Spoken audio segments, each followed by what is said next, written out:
혈액 암은 나았어도 사실은 지칠 대로 지쳐버린 그 몸을 회복한다는 것도 힘들었겠어요. 그 후로도 뭐 항암 치료를 6번이나 더 하셨고 또 회복하는 데에도 많이 어려움을 겪으셨다면서요.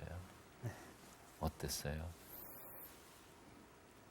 일단 병원에서 퇴원을 했어야 됩니다. 일단 3개월 끝난 다음에 퇴원을 하셨네요. 네, 일반 병원으로 제가 이제 옮기게 되죠. 저를 밥해 줄 사람도 없고, 또 제가 퇴원해서 거동이 불편하니까 한 발짝도 못 걷고, 오로지 침대에 있어야 되는데, 제가 손수 환자복도 못 입었습니다. 손수 다 입혀줘야 입고, 발이 너무 부어 있으니까 거의 그걸 이제 그냥 입지 못하고 밑에 터진 걸 입을 정도로.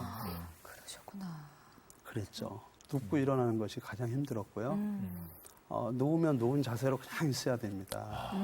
뭐 팔을 위로 올릴 수도 없는 상태고, 제 손으로 이쪽 손을 못 만져요. 너무 아파갖고. 이 지문이 다 사라지고요. 다 짓물르고요.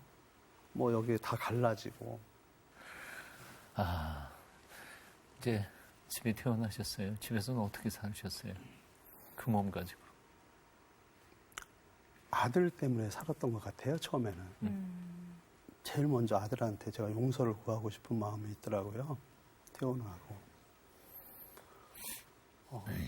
아들 앞에서 용서를 구한다는 것도 어렵고, 아들을 위해서 할 수 있는 일이 무엇인가.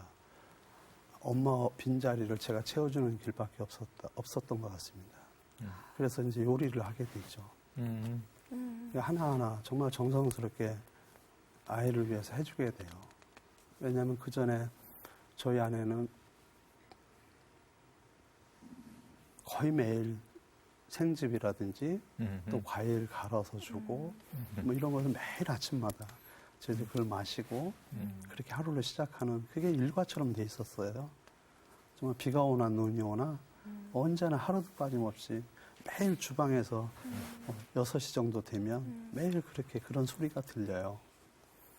그런데 그런 아내가 저한테 없어진 것만이 아니라 아이들한테도 없어진 거죠.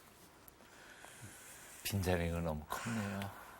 근데 시장 간다는 것이 굉장히 또한 어렵거든요. 근데 바로 옆에가 시장인데 저는 그 시장을 안 본 거예요.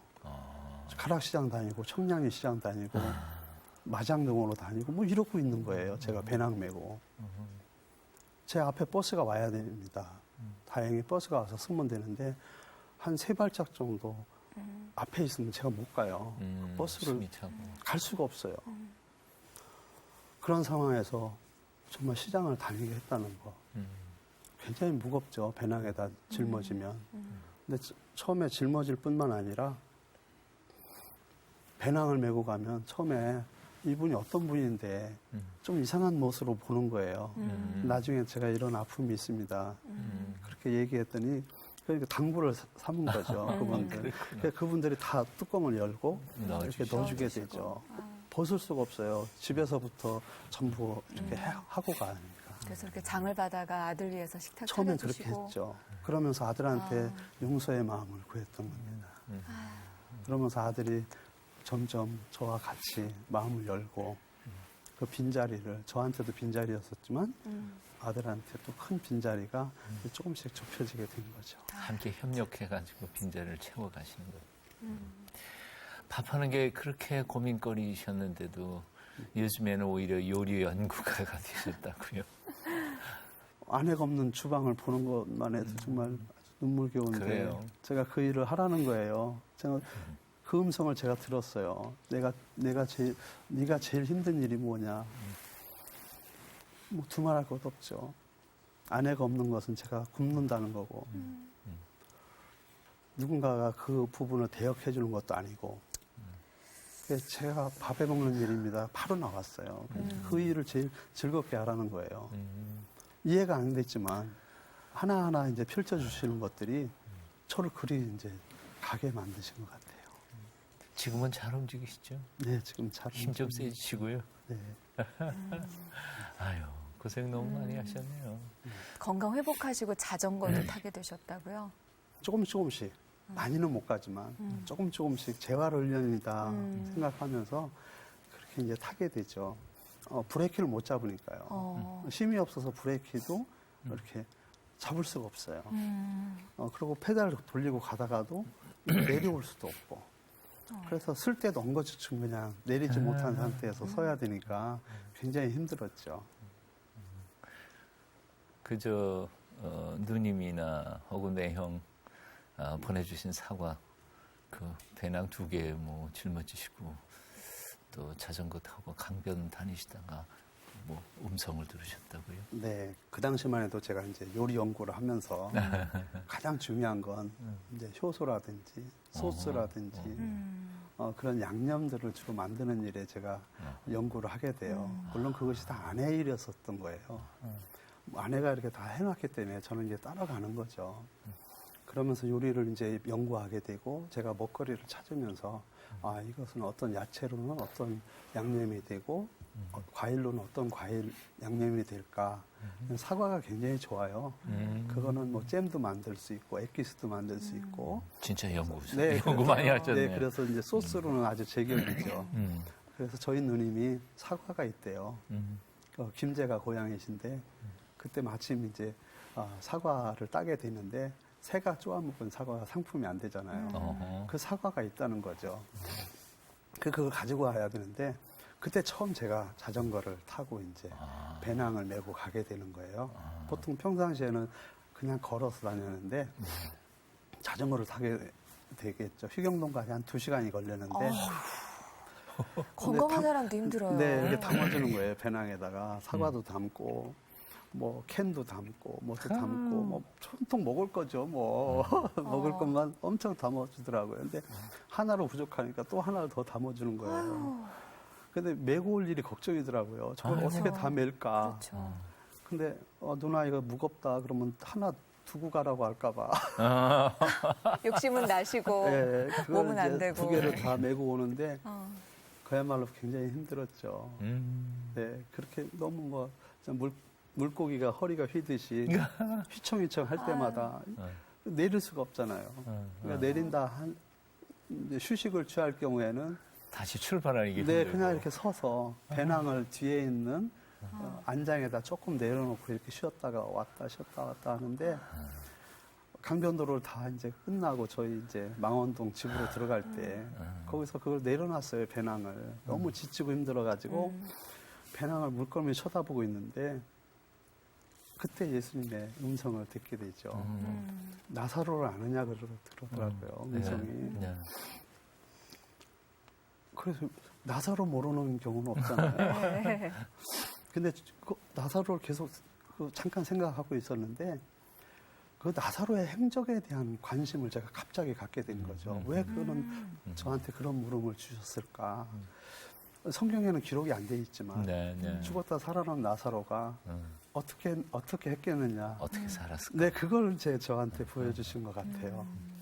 그래서 이제 그 생각을 하고 있었는데 그 배낭에 든 거, 제가 혼자 먹으려면 그렇게 안 갖고 와요. 네, 그걸 다 나눠 먹을 거거든요. 그걸 보고 있는데, 1,000명에게 나눠줘라 그러더라고요. 그러면서 바로 하늘 문을 여시고, 오병이어의 기적까지 보여주시게 되죠. 조금 더 구체적으로. 예수님이 모여든 무리한테 먹을 것을 주고 싶었던 거예요. 내 제자들은 그때 직접 가게 해서 먹게 하라고. 그걸 어디서 다 구하겠냐고. 예수님께서 그러시죠. 너희가 가서 먹을 것을 나눠주라고. 그래서 그 떡과 물고기를 그때 보시고 축사하시고 5,000명에게 먹이셨잖아요. 그때 뭐 정말 저 같으면 뭐 그때 생각은 뭐 차로 갖고 올 수도 있고 뭐 그러실 수도 있는데 굳이 혼자 손에서 띄워주셨을까 그 생각을 하게 되면서 50명, 100명씩 모아놓고 직접 얼굴을 보고 그 떡을 떼주셨던 것 같아요. 제자들을 통해서 나눠주게 하고 그런 모습이 저한테 너무 이렇게 리얼하게 펼쳐지게 되죠. 아내가 저한테 1,000명이 살 집을 짓자고 그렇게 했거든요, 사실.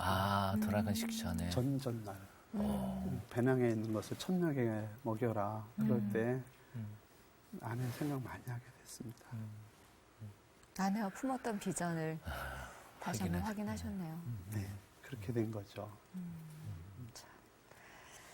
그리고 그 집사님이 지금 예수님과 동행하기 카페를 운영하시는 걸로 알고 있는데 기적처럼 예동, 그러니까 줄여서 예동으로 하시는 거죠. 예동이 탄생했는데 어떻게 된 건가요, 그거는? 그날 바로 듣게 됩니다. 제가 그 음성을 듣고 오병리의 기적을 보여주시고 저한테 가라고 하는데 제가 어떻게 갈 것인가? 나랑 동행하면 되지 않느냐? 그래서 바로 예동을 만들게 되죠. 예수님과 동행 너무 자연스럽게 얻어진 거고요. 예동을 이제 구체적으로 하나하나씩 보여주시기 시작했던 거죠. 예동은 그럼 구체적으로 뭘 하는 곳인가요?